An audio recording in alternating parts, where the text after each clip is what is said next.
Welcome back, everybody, to Pivot Point of View. I'm Destri Millsap along with Becky Pearson, and hopefully, everybody is ready for the snow apocalypse that's sweeping the nation right now, at least the Midwest. Here in Oklahoma, we are starting to get snow. It's cold. It's the weather outlook is not looking good, and so we're going to talk about what you do to prep for the cold with your horses. I know that people up north, they're well versed in this and they deal with it all the time. So when we get our 3 days of cold a year, we the whole state shuts down pretty much. We don't know how to handle it. And yes, I came from Nebraska my whole life. Whatever, I get it.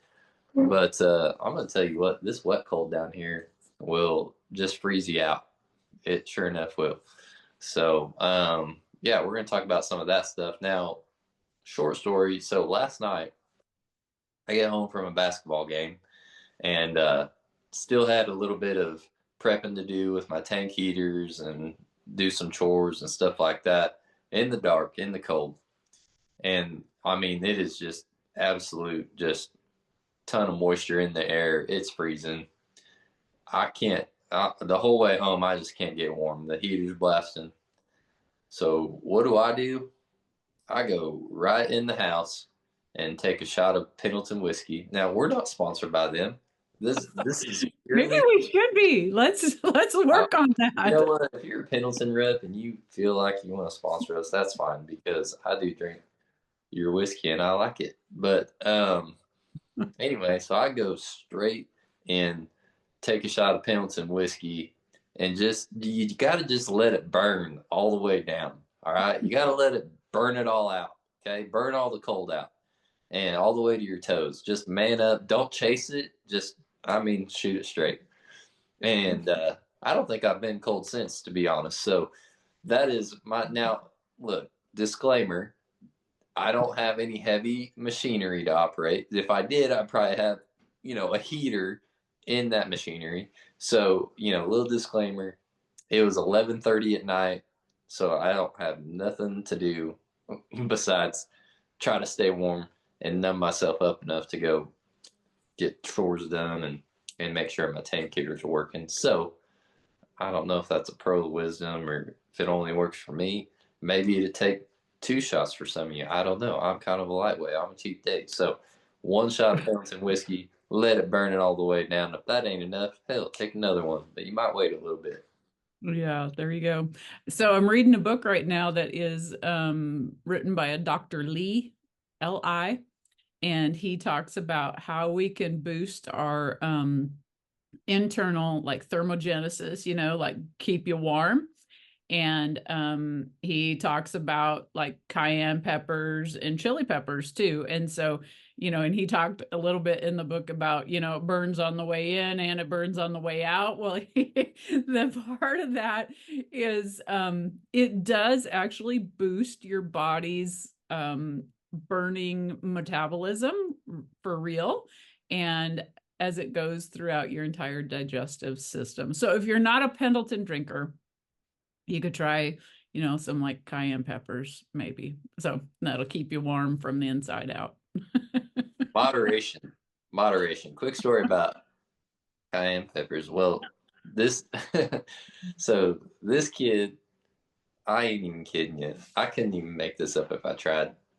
Football in North Platte. It's like my second year being an athletic trainer. And this kid comes up to me and he goes, Coach, I drank the whole bottle. I'm like, of what? He drank a whole bottle of habanero juice because his Oh. dad told him that it would make him invincible. I'm like, well, we disproved that pretty quick because all he had was an upset stomach and Oh. ended up he couldn't play that day because he overdid it on the old habanero juice. So if we're not saying go pound 10 peppers or whatever, moderation, please. Yeah. Yeah. So so I always like to like, what's the good part of something bad? Okay. Cold weather sucks. There's no doubt about it. But what's the good part of this? Okay.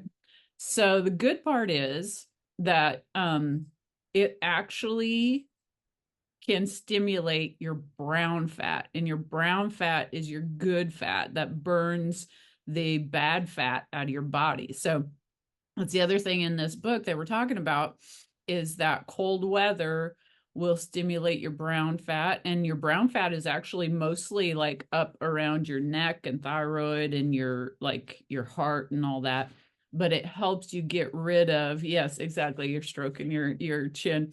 It helps you get rid of like that visceral fat. So that's why like the cold plunges are so beneficial in a lot of different ways, but it also really helps kick up your metabolism. So while you're out there taking care of the horses, you're freezing your butt off, you just think, hey, I am so happy because I am stimulating my brown fat and I am burning more calories. So that's what I was trying to think of this morning. It was minus 22 below wind chill this morning as I was going out and did my chores, which took about double the time that it normally does.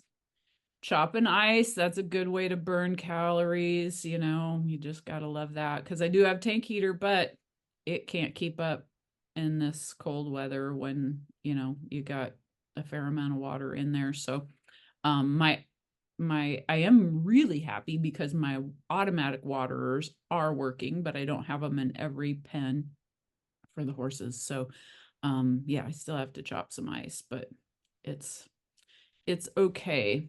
But I tell you, yesterday doing my outside workout, oh man, that took a little mental toughness to get my butt out there. And with the amount of snow that we have, we probably have at least 6 inches on the ground. And I had been doing my return alley for my walks, runs, lunges, all that, because it's like somewhat like my neighbors really can't see me when I'm in there unless they're really looking. Um, but I decided I was just going to walk yesterday. And so I put on my, okay, here's a visual for you. I put on my insulated leggings, my insulated Cowgirl Tough jeans. Like, shout out to Cowgirl Tough, because that company is from Minnesota and they understand staying warm in cold weather. So love my insulated Cowgirl Tough jeans. Um, and then they have some like black pants too that are kind of slick on the outside. I don't mind those, but they are a little slick, I think, to compete in. I slide around a little more in the saddle than what I want without. But I have my alpaca socks. I have my dual fold long underwear top, and I have dual fold long underwear bottoms, but I think my insulated leggings are a little warmer than that. And then I have my vest. I have my North Face down coat. I have my wild rag. Okay. I also put on a face mask and my ski goggles and my stocking cap. And so, and I'm like, I am just going to walk down the road today because like that's the least amount of snow and I'm in my snow boots. Every other day, I live on a gravel road. Every other day, there's no traffic. Okay. Oh no, yesterday, that's like everybody came out. And yeah, they're like, this lady's crazy. But nobody stopped to say, hey, are you okay? Do you need a ride? You know, so evidently I looked like I was supposed to be there, or either that or I looked so scary. They were like, hell no, we're not going to stop to see if she needs anything. No, so Neighborhood Watch was probably going crazy for one, right? That was a very detailed outfit of the day, by the way. uh, yeah, Neighborhood Watch probably had every alarm within 20 miles going off, and Oh. they're like, you know what? This lady looks like she is out here on purpose, and Yeah, and they probably couldn't tell if I was a lady or guy, you know, really. So, yeah. that is true. That also can be a benefit unless you're wearing pink overalls. Which, speaking of overalls, I don't. So this is for all the wives out there, and husbands. I don't know if you guys have this cool thing where your wife throws your stuff away without telling you. Um, like if my wife decides that I'm done with something, it just gets thrown out. And so, you know, that included my coveralls this last storm. And yeah, I mean, look, I've had those things. I can't even tell you. They don't really fit that good. They're warm. They're a little bit ripped. They're a little bit ripped, but I just needed 3 more days out of them. 3 more days this year, and I didn't get it. So last night I get home to do all that, and thank God Pendleton whiskey warmed me up because I didn't have no coveralls. I do have ski pants, but they are not coveralls. So, Mhm. and Well, that's what I like about the Cowgirl Tough jeans is you can move so much better than the coveralls. I bought a new pair of coveralls last winter. I have yet to wear them because like these jeans are like they're kick ass and you can move in them and you can ride in them without feeling like a big old blob, you know? I heard the other day, I was talking to somebody, and Carhartt apparently has some sort of performance flex coverall now. And I don't know if they're just pants or if they're full on coveralls. Carhartt, shout us out. Um, we want to know about your move with you coveralls. Um, Have you tried any of the heated apparel yet? Like the heated vests and heated socks and things like that? so I did get my wife a heated vest for Christmas, and but I would like to get one and a heated vest or coat. So if you know of any good brands for that, I mean, I just got whatever I got my wife, I just read reviews on. But I've seen a few different brands out there of people wearing the heated vest and coat, and now I'm about to have to probably next year. I'm probably gonna have to invest in one, or maybe later this spring because baseball in March, Mm. you never know what you're gonna get. It's like a box of chocolates. You don't know if it's gonna be 40 degrees or you don't know if it's gonna be 70. So, um, but yeah, no, I think those are good, and um, but yeah, I also, haven't tried one. I do think there's a lot of people out there wearing the Oro. I think it's yeah, OR. Yeah. And I see those a lot on ladies at the barrel races in the winter. And I would like a pair of heated gloves because that's my hands are what get to freezing me the most. Um, but it's also to be able to handle things, you know, and I don't know. It's just frustrating to because to me gloves are so cold anyways. So I grew up in Minnesota and winters down here are nothing honestly compared to that. I worked for a horse trainer up there in high school and college and man, there were days when we would ride those horses and I mean they'd literally get icicles coming out of their nostrils because it was so flippin' cold while we were riding in an indoor barn, but it wasn't heated and I mean it is survival mode up there during the winter really for that stuff. And for any of you guys listening that are in the northern climates, you're tough. You're very tough. So kudos to you guys. But I always wanted I always wore mittens up there because it was definitely warmer to wear mittens. Your hands wouldn't get as cold. But then, it's really hard to obviously do stuff in mittens. So it's a fine line. I would say the hardest part about the cold in Oklahoma is it's so inconsistent. Like Nebraska and the northern states, when it gets cold, it stays cold. I mean, it was 70, 80 degrees last week, and now Mm. gonna be in the negatives here soon. But it's probably, I think last time I was out there it was like 18 degrees or something. So when I was out there running around this morning, 18 championship degrees. But I think that's what is such a challenge for our livestock in these climates is just the drastic changes for cows, horses, and all of that. So as far Have you as noticed? Go Do you ahead. notice more sickness then? Do you like with fluctuations? Do you feel like they get more respiratory stuff and or Yeah, and for some reason, and I don't know why this is, but our vet said that pigeon fever has just been running rampant down here. Um, that he's never seen it like this, and it must be a conditional thing. But but yeah, respiratory and then as the weather changes, it's stressful. So you got to watch out for colic and stuff like that constantly.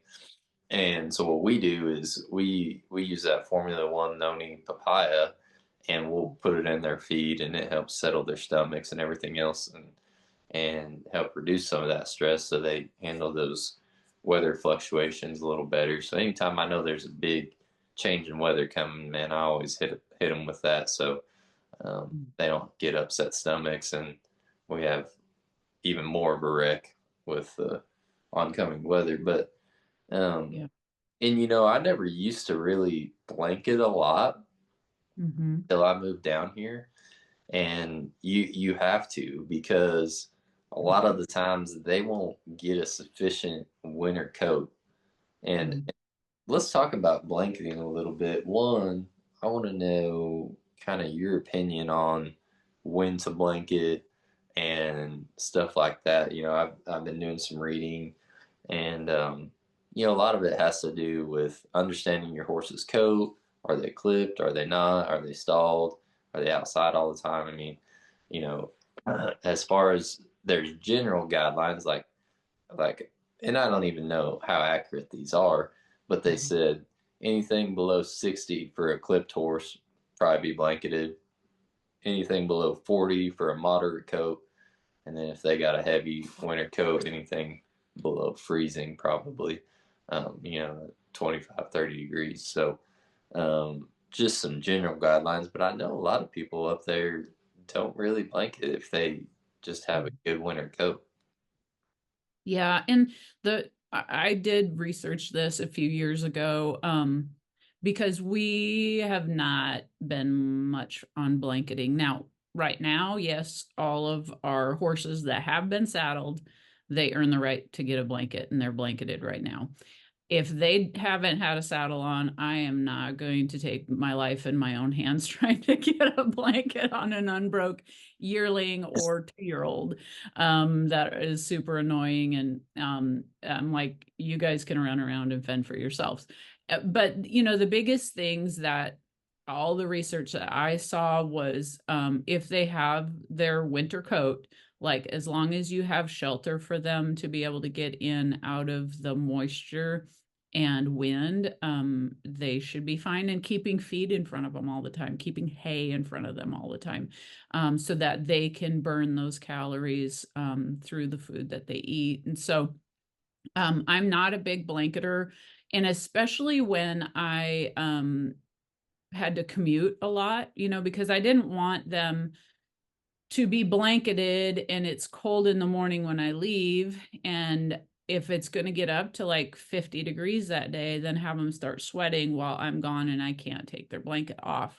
And so, their bodies have that natural response to make them puffier, to stimulate the hair follicles to basically provide more insulation when it is really cold. So yeah, my philosophy is that, I pretty much let them be without blankets because I don't go south in the winter, unless it's like really cold and really windy and really wet. When they get wet and the hair follicles can't stand up, then it is more challenging for them to be insulated. So as long as they can be dry and get the hair to do its job, then I'm usually pretty good about leaving them unblanketed.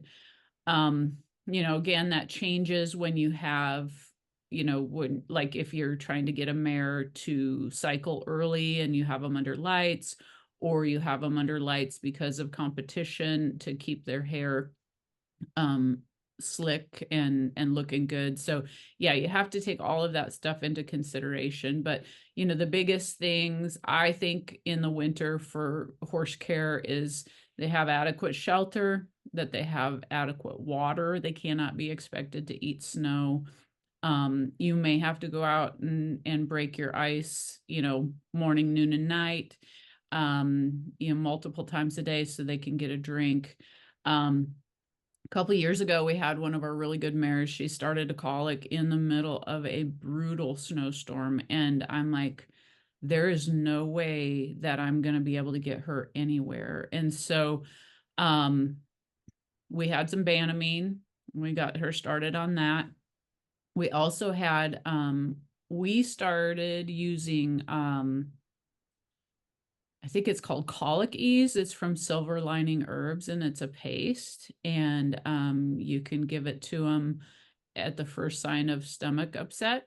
And so I used that. And then I used my PEMF machine to stimulate the blood flow to the gut.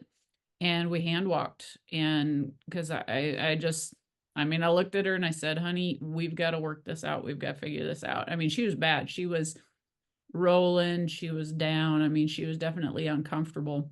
And I think I actually did a little bit of a YouTube video on it, and whether it was a short or a full video. But it definitely shows her showing signs of colic, and we got her through it, thankfully. And the other thing you have to do is during that time, you can't keep putting food in them. So you have to take them off of their food. I did give her electrolytes to stimulate more drinking. And I actually, from my foaling kit, I had an enema and I thought, I'm just going to give her an enema because it's not going to hurt. And so, when you talk to vets about it, I think they'll say, well, enema isn't going to do any good. And I'm like, well, it isn't going to hurt. And if for some reason that fluid can get up there and help get whatever's going on out of there, then so be it. And we did manage to get her out of that distress during that time. And so it's interesting, like how many times when we are around our horses, we can notice them with some stomach upset. And I think I was talking to another vet and he had said, our horses actually have colicky upset stomachs way more often than what we realize. And, just really being observant of those horses. I had a little filly, weanling, yearling now. I went to feed her and she just didn't want to come up to eat, which was unlike her. And then she went to the back of the pen and she laid down. And again, it's like, okay, like I figured she was colicking or she wasn't feeling good. I got a halter on her, took her temperature, find out the temp. Is she, does she have a viral bug that she doesn't want to eat or what's going on? And she just kept acting very uncomfortable. And again, I went to that Silver Lining Herbs, the colic care. I gave her a half a tube of that since she was smaller. And I put her in a pen by herself and took away the hay and things like that. There was a little bit of hay still left in that pen. And so it didn't take her very long. And she definitely was acting more comfortable and more normal. But you definitely want to get them some electrolytes of some sort, which I think that colic care stuff from Silver Lining Herbs is a little on the electrolyte line. And then, all the water that they can drink, stop the food intake until they start having normal bowel movements. And yeah, if you have a PEMF machine, definitely get that going. But really keeping a good eye on those horses if they're showing signs. You got to be very proactive with it for sure. I agree. I mean, anytime we have one acting like that, we've had really good luck with giving them that papaya stuff and Banamine, and within an hour they are back to normal. I'm blown away by it. I've never seen anything work like that. And so and really with just very little effort, we don't have to walk them much. We don't have to trailer ride them or anything else. And so it's definitely nice to have that in our arsenal. So when those situations arise, which the more horses you have, probably the more you're gonna have to deal with it. So It's always good to have stuff on hand, Banamine, and also being able to vein one. I know that you can squirt it in their mouth, probably not as effective if you're not well versed in mainlining one. But yeah, definitely that combination has worked for us many a time. Yeah. Yeah. And yeah, we've done the Banamine orally when they're either not very well broke or you if you aren't very good at vein in one, you don't want to give Banamine in the muscle because it definitely can give a very severe reaction. And I'm glad you brought up putting one in the trailer because many years ago, do you remember Dr. Baker in Ord, Nebraska? Yes, He I always said if they're colicking, load them in a trailer because what's the first thing the horse does when he gets in the trailer? They do. poop, you know? And so he was one that like a lot of times if you load them in the trailer, it stimulates, I think, a nervous reaction, honestly. And if they can get something moving out of there, then that can be helpful too. So it is a scary situation and but definitely something to be very mindful of and watching those horses. And it's hard this time of year because it's cold. You aren't wanting to spend a whole lot of time out there extra beyond what you have to do, but you really do still need to pay attention to how they're reacting.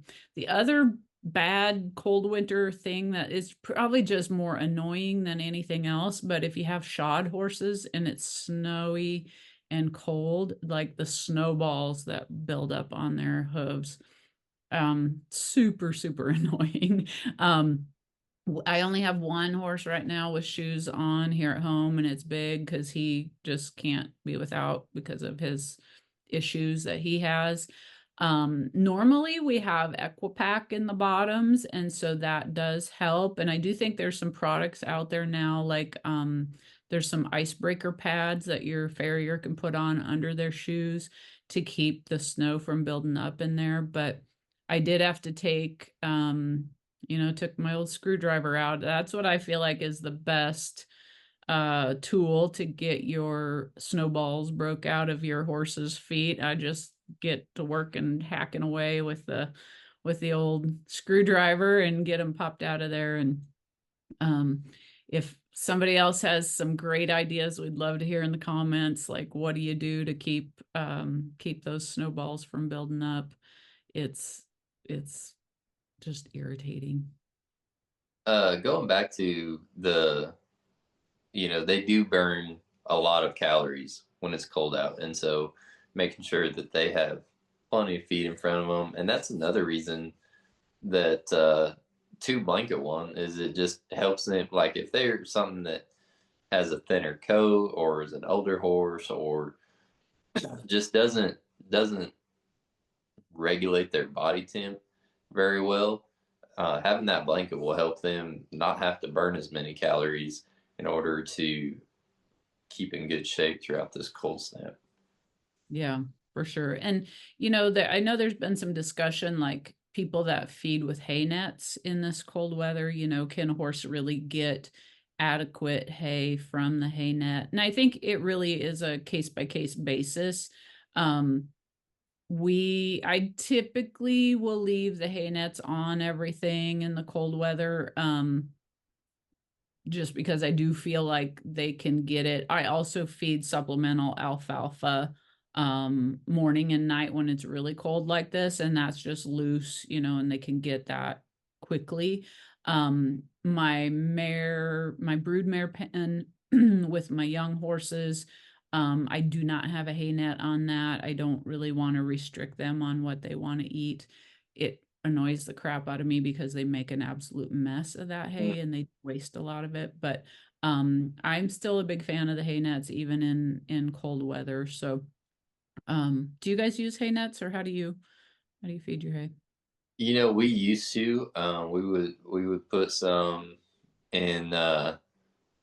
We would put some just like if we had square hay, then we Mm. use. But I don't have any of like the big bale ones. at all. And honestly, I haven't looked at the research on that as far as like, do they get adequate or whatever. I just know that if they don't have some sort of, I just know that mine will destroy round bale, period. I mean, just waste so much of it. And so I think in that way, they clean it up a lot better. Yeah, yeah, they definitely do, and they aren't laying on it and all that. And so it does save. And for a lot of people, putting a round bale out is the only practical thing for them to be able to do. And honestly, for us, we have a couple that have allergies, and so the hay nets really help minimize the allergies too, because they aren't burying their head down in this hole, this honey hole of the great hay. And so Gracie's mare Stevie, she loves to do that, and she has terrible allergies, and so we have to make sure she's on a hay net that has no holes.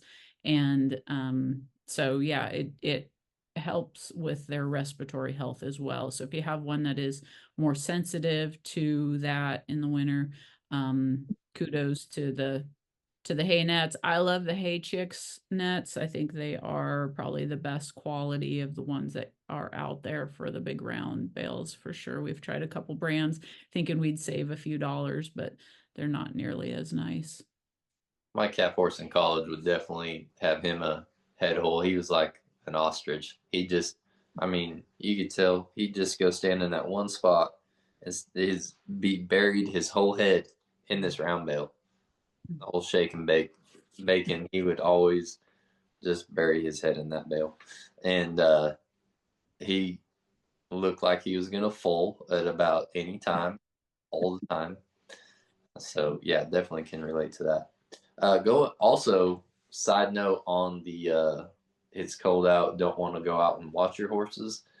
We have cameras that we got off Amazon, and honestly, getting cameras you have to have Wi-Fi. So I know that's a challenge for some rural folks, but um, really they were not that expensive. I think we got like four cameras for well under $200. I mean, it is not that expensive to get cameras for your house and put them up, and it really helps us when we're gone at work and Mhm. things like that.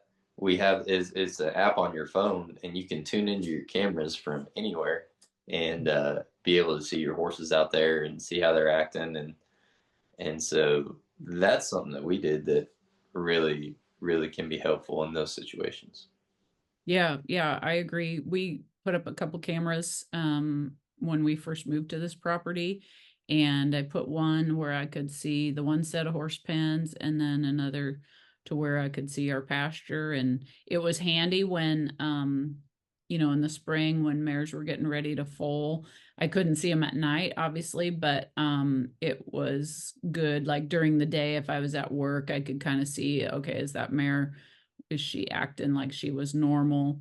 Um, there was also a day where we were gone to Cheyenne for Frontier Days, and I got an alert on my phone and I opened it up. Well, our dogs were being naughty, and there was a dog in the pen with my yearlings chasing my, yeah, wasn't my dog. It was somebody else's dog. So yeah, but the dog was well behaved, and our my camera had voice activation, so I got on there from Cheyenne and I whistled at the dog, and I did get the dog out of the pen, and then kind of scolded him, and he didn't realize that it wasn't a real person doing it. So that can be pretty handy too. But it was like a cowbred, like a border collie kind of shepherd type dog, and they just want to work. And he had gotten out of the kennel, and yeah, and then he went over there and decided he'd chase my yearlings, and so that was a very good way to be able to check on that kind of stuff. So Yeah, don't even get me started on neighbors' dogs running through our horses. yeah, yeah, Well, yeah, very hard. I'm sure that dog was like, Jesus? Exactly. Hey, I'm Jesus again. No, Becky. Could get a big head. I joke. If our anything about our Fort Hays experience, if you listen to that episode, it might make a little more sense to you. Yeah, exactly. The other thing I wanted to touch on, it's so this time of year, like I find I'm a very positive kind of person. I really try to not go to the negative, but when it is this cold, it is very hard not to, really hard not to. So one of the things that I do to combat the negative this time of year is my morning routine. So I wanted us to talk about this. So, I think um, depression is what you're talking about. yes, let's fight some That. winter depression. So what is your morning routine? So our morning routines are going to look different because you typically commute. So let's start off with your commuter morning routine. What do you do? Well, what I do is, and this is just in general, whenever, because I leave for work pretty early, and most of the time I try to get there. If I have morning treatments, I like to go before and get a workout in, and then I'm way more awake for morning treatments. Um, but on my way in, I got a little longer commute, so I listen to just a Christian podcast and get my. I mean, when you start your day like that, you just plain can't have an altogether bad day. I mean, you start your day off with positivity like that, you already have your mind right for the day. So that's typically what I do to start my day off. Now, on days like today where, you know, we're snowed in and stuff like that, I get up, go make sure all the waters are good, make sure all the horses are acting right, feed everything, check everything, and then stoke that wood fire. That's what I do. Stoke that wood stove. But yeah, no, I think just having um and look, if you're one of those people that is always running behind, if you get up like 30 minutes or even 15 minutes earlier than what you normally do, you'll Mhm. be shocked at how much different your day will start just by getting up 10 or 15 minutes earlier and not feeling like you're running behind. Amen. Yes. So it's I think they've studied a lot of really successful people, and every one of them have a very structured morning routine. And so that's one of the things that I have worked on really hard over the past year, and I've really been very dedicated with it over the past probably 6 months, is really honing in on my morning routine. And so I try to start my morning routine between 5:15 and 5:30 and get up, and now that I'm on 75 hard, the very first thing I do is that stinking progress picture. So I get that out of the way. And so yeah, yeah. But if I'm like really sleepy tired, I while I'm still in bed, I love the YouVersion Bible app. I'm on, I think, 105 days streak on that. So I like to open that up, get my mind just like grateful and thankful for what God has given me in my life. So I do that before I get out of bed, gives me a little chance to wake up. Then, and I don't allow myself to look at social media until my morning routine is done. I try. I mean that is a very hard one. So wake up, Bible app, get my progress picture taken, and then I go work out. And so I try to do, yeah, exactly. This is the sleepiness in my face. I try to cut my head off so I don't see how bad I look in the morning. So, anyways, so Close then your I eyes, gets you. close my eyes and do my progress picture. Um, so then I try to go to town to do my workout at the gym in Sutherland. It's a 6 mile drive in there. Um, do at least 45 minutes there. And the reason I never used to do that, I used to want to just do it at home. But again, it's kind of has to do with that mental discipline of making yourself go in there. And then the other thing is you don't get distracted or interrupted in the middle of your workout. So And usually when I go to the gym in Sutherland at that time of the morning, I am almost always the only person there. So I put good like motiversity kind of I need the motivational stuff that is like get off your ass and do something, to keep me working on, everything that I need to work on. Like I can do upbeat music and stuff like that, but I tend to make my workout much more effective if I have that guy screaming at me to do all the things that nobody else is doing. So that's usually what I listen to keep me moving. And after my workout, then I come home and I do I'm working on a gratitude or accountability journal or workbook. And so I have some sheets that I've printed off where I write down my 1 year vision. So I keep that in mind. It's in the forefront of my day, every day, what I'm working for over this next year. And then I write down what I'm grateful for. And some days it's one thing that I write a lot about. Some days it's 5 things that I write a little bit about. And I try to do it more of like people I appreciate, experiences that I've went through that I appreciate. And then, sometimes it's just like today, I'm thankful for a working furnace and a wood burning stove and automatic waters. Amen to all that. Yeah. And then what I do is I do a list of the top 5 things I need to get done today, top 5 things I need to get done this week. And then make sure I'm writing down, what I'm doing spiritually, what I'm doing for my mindset, what I'm doing for my financial security, my diet, my water intake. And then I have on the bottom of that, I have some affirmations. And so um, yeah, be watching because I'm seriously going to get that put into a book, and I'm gonna do it in a 90-day format to go along with the 90-day sprints that we've talked about on here before and the 1 year visions. And so if anybody would like one of those, that'd be great. I'd gladly take some pre-orders. But I think it just really sets you up. And if you're not a morning person, that this is what I get a lot of times from people where I'm like, you need to work out first thing in the morning so nothing else gets in your way. And they're like, well, I just don't get up in the morning. Well, get your butt to bed at night. Like get to bed so you can wake up in the morning.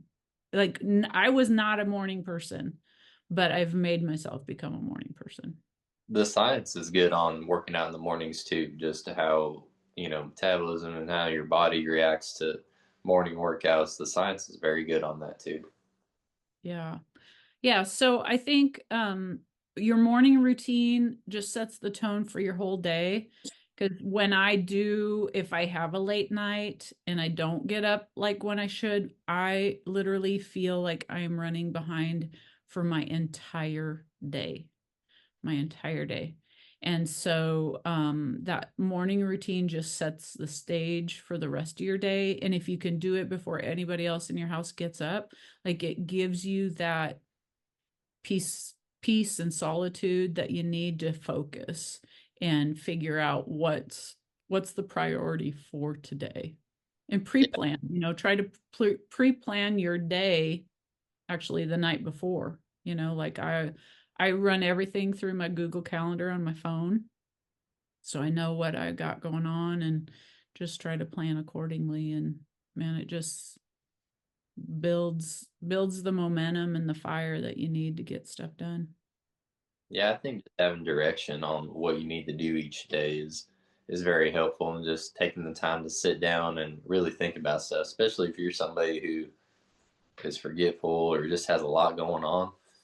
Just being able to take that time to center, figure out what you got going on that day, and just really focus on what's important to for that day. I mean, you're always going to have a million things going on if you're a busy person and stuff like that. But, um, they say the only way to eat an elephant is one bite at a time.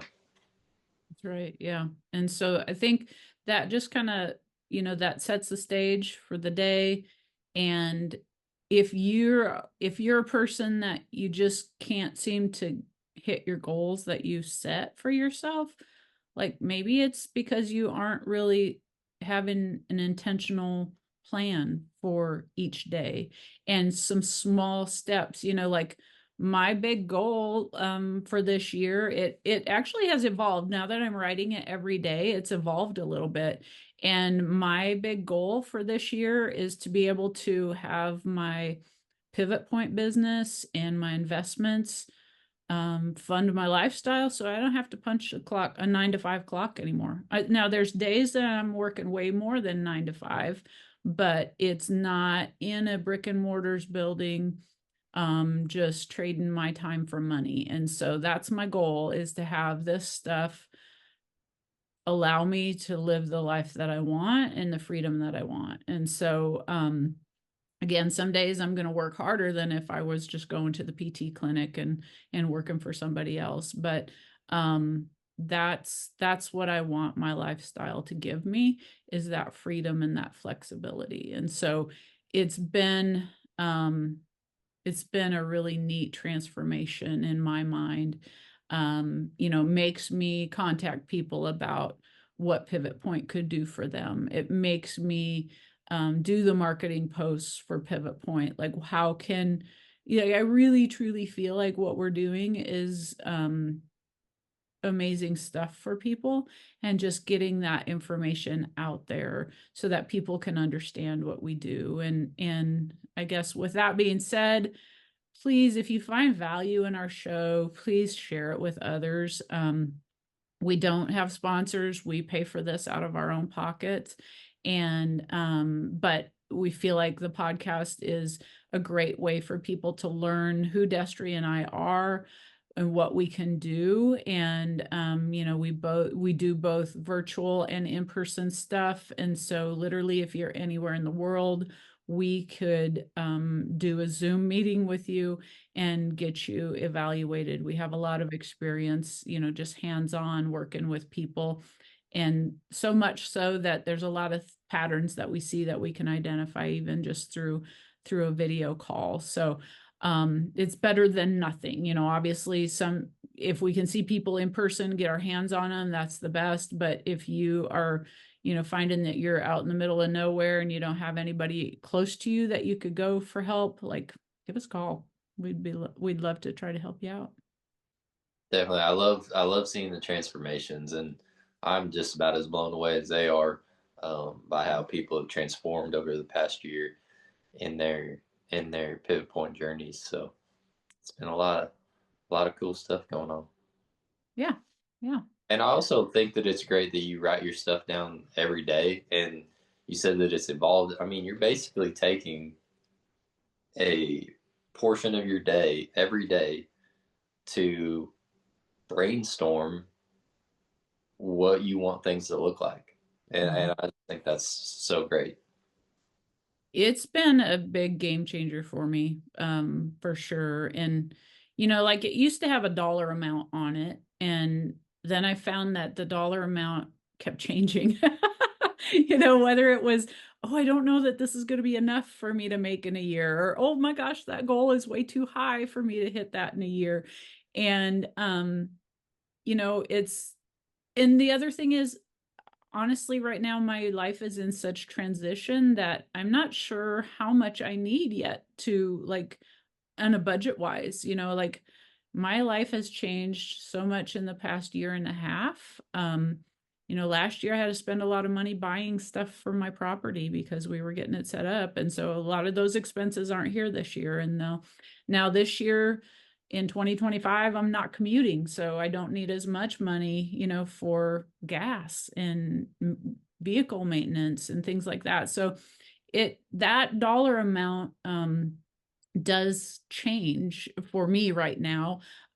Hopefully for most people, their lives aren't as crazy and in transition as mine is right now. And so, figure out what your budget is and figure out what dollar amount you have to hit to have the life that you want, and then figure out how you're going to get it. Maybe you need to sell a horse or two more per year, or do a little bit more of a side hustle if your job isn't getting you the money that you need. Or maybe is there something that you can do at work to show your boss that you add more value to what you're doing for them. As an employer, like, I loved it when people came to me and said, is there something else that I could do to, either bring in more programs or bring in more revenue for the clinic, and how could this benefit me financially? Um, Honestly, I probably only had one person do that in the course of 14 years of having a PT clinic. Most people just want to go to work, punch the clock, do what they have to get by, and they aren't overachievers. And your boss will probably appreciate you more and give you more raises and give you bonuses if you ask for it. If you show that you're going to put the effort forth to improve that business, like, they're not going to shut you down. If they do, you probably don't want to work there. Exactly. I mean, there's so many things out there nowadays that you don't have to put a ceiling on yourself. You just have to figure it out. And life is just one big game of figuring it all out. How can I? This is one thing that Tyson Durfee talks a lot about is, and it's in that Rich Dad Poor Dad book, is instead of I can afford it, how can I afford it? And really just don't put a ceiling on yourself. The sky's the limit. Do your research. If you're not happy with where you're at, just figure it out, and then put the work in. Stay patient, stay diligent. It's going to come back to you. It will. But a lot of people just get anxiety. I know that I've been there myself, where you get anxiety just from inaction, and Mhm. not, you're either afraid to take action, or you're just unsure what to do, or you don't feel qualified or whatever. Well, shoot, God qualifies everybody to do what they're supposed to be doing anyway. You wouldn't have something in your heart if you weren't supposed to be doing it. So, and you may not feel all the way ready. So get ready. Figure it out. Yes. Yep. And honestly, if you don't feel qualified, like, the only way you get qualified is by making mistakes, honestly. It's your mistakes that you've made that qualify you to make it to the next level, because you've seen what maybe didn't work. And if you have the drive and the ambition to be pushing yourself, that's what qualifies you. So hopefully everybody stays warm, and your animals and you make it through this cold weather in great shape. Just remember, spring is right around the corner. For us, it might just be 3 more days. I hope. Yeah, I think it is here. I think if we can get through the next 2 days, then I think we're on the upswing. Definitely. And as always, thank you all for listening. If you follow us on Spotify, YouTube, wherever you get your podcast, even if you want to just play the YouTube version to keep the mice away or whatever, it's all it'll all benefit you somehow. So anyway, thank you all for listening, and as always, let your health be the pivot point to your success.